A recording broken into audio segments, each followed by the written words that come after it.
আরজিকর কলেজের প্রাক্তন অধ্যক্ষ সন্দীপ ঘোষকে গতকাল 12 ঘন্টার উপর জিজ্ঞাসাবাদ করার পর আজ ফের তাকে তলব করল সিবিআই। গতকাল দুপুর 1টা নাগাদ কার্যত গাড়ি থেকে তাকে নামিয়ে সিবিআই আধিকারিকরা তাকে সিজিও কমপ্লেক্সে নিয়ে আসে এবং তারপর থেকে টানা 12 ঘন্টা জিজ্ঞাসাবাদ চালায়।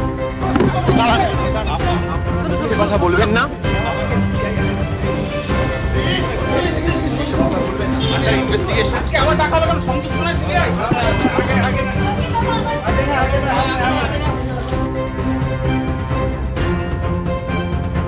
সিবিআই সূত্রে জানা গেছে মূলত দুটি বিষয় তার থেকে জানা হয়েছে।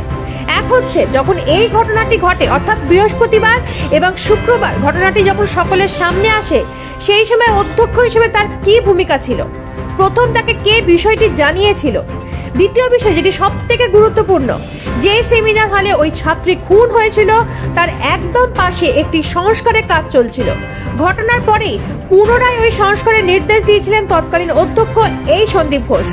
কেন তড়িঘড়ি ক্রাইম সিনের পাশে তিনি সংস্কারের নির্দেশ দিয়েছিলেন, মূলত এই বিষয়গুলি জিজ্ঞাসাবাদের জন্য তাকে ফের তলব করল সিবিআই। কলকাতা থেকে নিজস্ব প্রতিনিধি রিপোর্ট, নিউজ প্রাইম বাংলা।